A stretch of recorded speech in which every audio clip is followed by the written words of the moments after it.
Halo Sobat Fakta, sebelumnya gue mau ucapkan terima kasih untuk kalian karena udah klik video ini. Buat kalian yang mungkin punya pasangan kelewat posesif, coba deh simak kasus ini.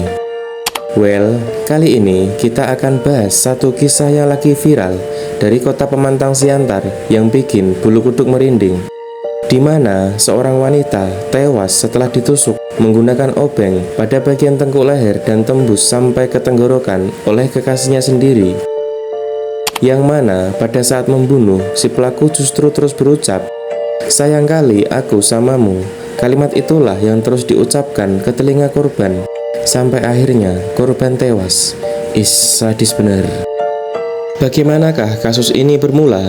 Mari kita ungkap fakta tersembunyi di balik kasus ini. Namanya Juliana Lumban Toruan, tapi oleh keluarga akrab dipanggil Maya. Usianya berkisar antara 27 sampai 28 tahun. Dan dalam 3 hari terakhir ini, Maya tinggal di sebuah indekos bersama kekasihnya di daerah Sigulang-Gulang, kota Pemantang Siantar. Nah, dalam kesehariannya, Maya ini berkegiatan sebagai penjual paket internet, yakni di sebuah loket angkutan bus bernama Parisma di Kecamatan Perluasan, Kecamatan Siantar Utara. Hubungan Maya dan kekasihnya diketahui sudah dijalin cukup lama, yakni 7 tahun lamanya mereka berpacaran. Tapi yang bikin miris, hubungan cinta yang dijalin selama 7 tahun bukan berakhir di pelaminan, tapi justru berujung pada kematian. Berawal dari keluarga Maya yang sudah beberapa hari terakhir tidak bisa menghubunginya merasa khawatir. Maya yang sudah 3 hari tidak pulang ke rumah membuat Japta Panjaitan, abang iparnya, dan beberapa saudaranya yang lain mencoba mendatangi tempat tinggal pacar Maya, yang mana maksud kedatangan mereka adalah untuk menanyakan terkait hilangnya Maya. Nah, singkat cerita, sampailah rombongan keluarga ini di tempat yang dituju, yakni sebuah indekos bekas sebuah hotel yang dulu bernama Cahaya Kasih. Kemudian, ketika keluarga korban hendak membuka kamar, sayangnya pintu dalam keadaan terkunci rapat dari dalam. Diketuk-ketuk pun tidak ada sahutan dari dalam. Lalu salah satu dari mereka berinisiatif mencoba mengintip dari jendela. Barangkali ada celah yang bisa melihat aktivitas di dalam. Sadar ada orang yang sedang mengawasinya, keluarlah seorang pria dari dalam kamar dengan gerak-gerik aneh dan sedikit tergesa-gesa. Ialah Johan Sitorus, kekasih Maya. Dan dengan sigap, Japta Panjaitan bersama keluarga mengejar laki-laki tersebut untuk menanyakan terkait Maya. Setelah dicecar berbagai pertanyaan oleh keluarga Maya, Johan mengaku tidak tahu menau terkait keberadaan Maya.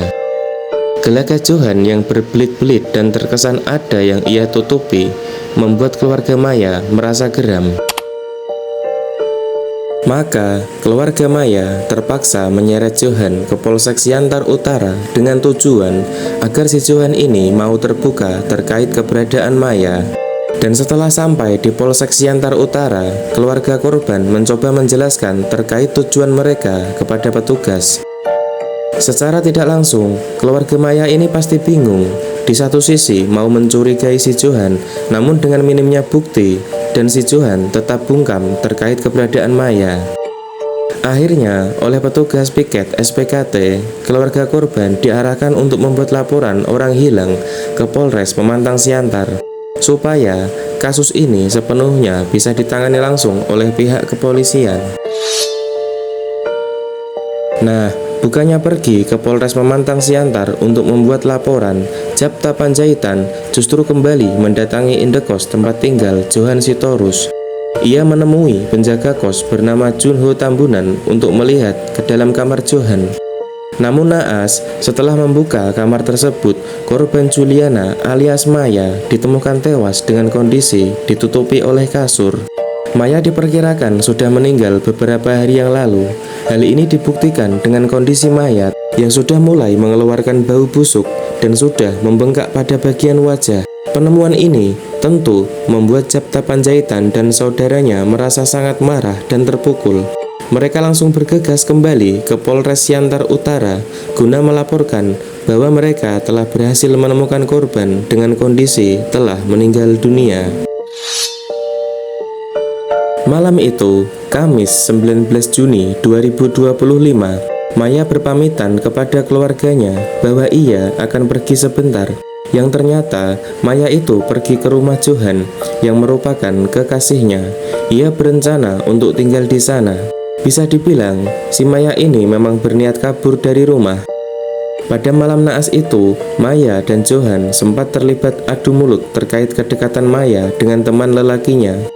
Johan cemburu karena menurutnya Maya tidak seharusnya berhubungan dengan pria lain selain dirinya, meskipun itu adalah temannya. Maya tentu tidak diam. Ia mencoba untuk menjelaskan semuanya kepada Johan. Akan tetapi, sifat Johan yang terlalu posesif ke Maya membuat pengorbanan Maya yang memilih untuk pergi meninggalkan rumah demi untuk tinggal dengannya menjadi sia-sia.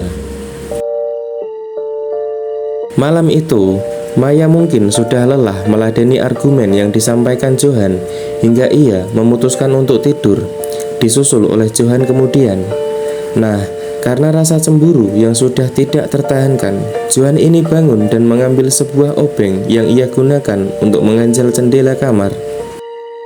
Kemudian, ia bergeser ke samping kanan Maya yang sedang tertidur lelap, sembari mengatakan, "Minta maaf aku ya, sayang sekali aku samamu." Johan langsung menancapkan batang obeng pada tengkuk leher Maya hingga tembus pada bagian leher depan sebanyak 1 kali.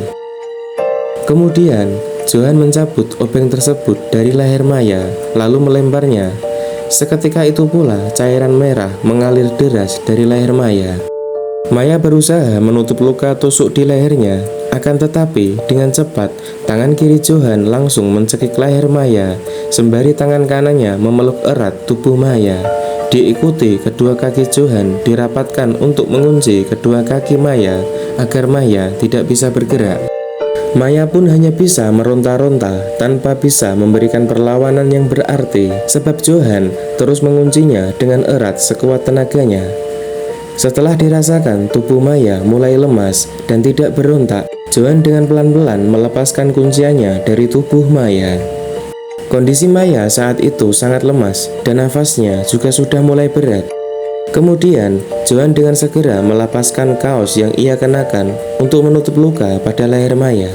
Niatnya mungkin agar cairan merah tidak terus keluar dari leher Maya. Pada saat itu, Johan masih sempat mendengar bahwa Maya ini sempat ingin berucap atau mengatakan sesuatu. Tapi dengan kondisinya yang seperti itu, suaranya hanya terdengar seperti orang sedang mengorok dan tidak begitu jelas. Melihat Maya yang akhirnya meninggal, Johan ini sangat sedih dan menyesal. Johan merasa kasihan melihat Maya, wanita yang menemaninya selama 7 tahun, meninggal akibat perbuatannya. Berulang kali Johan terus berucap, "Sayang kali aku samamu, sayang kali aku samamu." Untuk menutupi aksi bejatnya, akhirnya Johan membersihkan cairan merah yang ada di kasur dan di tubuh Maya. Tak lupa, ia juga membersihkan tubuhnya dan mengganti pakaiannya dengan pakaian baru.